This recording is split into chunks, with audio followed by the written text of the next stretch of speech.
Is it recording? Yes. Yes, good.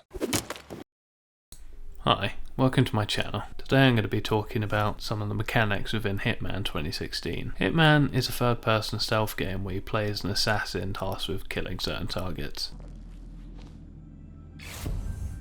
Look, I'll be talking about some of what I consider are the key mechanics. Before you start a mission, you have the choice of picking a loadout with different weapons, disguises, tools and starting locations. However, when you start the game for the first time, you'll only be given a few options. These options are 47 suit, his silenced pistol, a lockpick, etc. You'll also find you don't have any starting locations and you only have a single option for smuggling an item. One thing to note is this game has a pretty substantial progression system. This includes challenges, and these challenges are probably the best addition to the game. I'll touch on them briefly and talk about them deeper later on, but the gist is they give you rewards for doing certain objectives within each level. And this leveling system within each level is how you get new starting locations, new weapons, new suits. Basically, the loadout system just gives more variety to each level and makes it more replayable.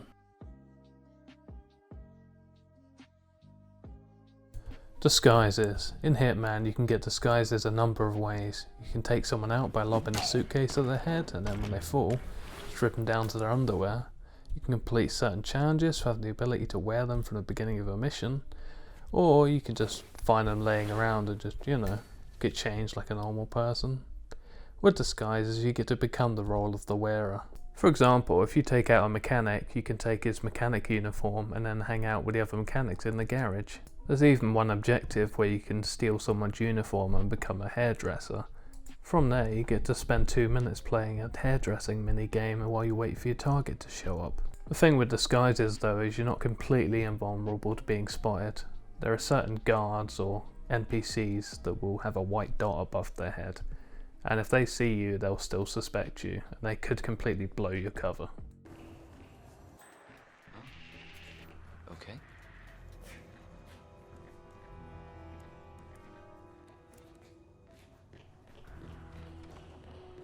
So there's still a bit of skill involved when they can see through your disguise.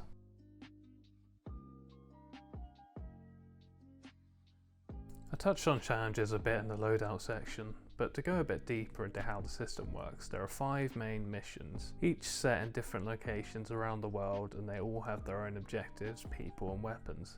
There are about 100 challenges per mission, and they range from discovering certain locations, to killing your target in a certain way or with a certain weapon, to finding objects on the map and other random but fun little objectives you can think of. They're all made to create and show off new ways for you to complete missions. It just makes it so that you won't play the same mission the same way over and over, because if you do, that means you'll get no new experience, which means you won't level up and you won't get any of the new stuff. So your second,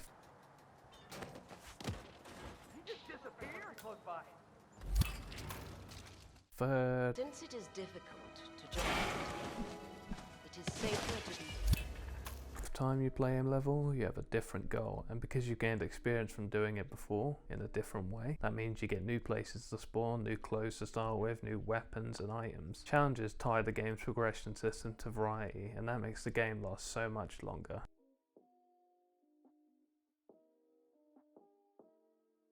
I want to briefly talk about the target system.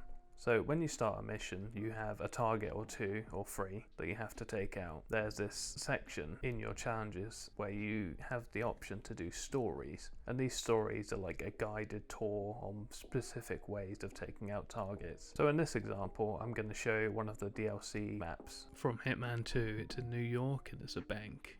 You've got to take out the CEO at the top floor. And the way that I've chosen to do this is through one of the stories. So what I've got to do to begin with is I have to get a screwdriver. And then I have to get that screwdriver and then take it to our office without being caught. So to do this, I'm going to start off by finding a screwdriver. I happen to know that there's a screwdriver behind the IT office. So what I've got to do is first get past the guards and then go to the basement where the IT guys are. And then I've got to go into their little office bit and then go to the back, and at the back there happens to be a screwdriver just sitting there, as well as some places to actually get inside the bank vault and stuff, but that's not what we're doing right now. So grab that screwdriver, make our way upstairs, make sure we got no illegal items on our possession, or better yet, take out a guard, take his uniform, and then make our way to the top floor. Once we get to the top floor, we'll find that we are actually visible by nearly everyone there, but we can just sneak around them. We can go into the boss's office, and then once we get inside there, we need to make sure that she is out of the way and the guards won't see us doing our little trick. You may have noticed that just from walking inside the bank, there is a giant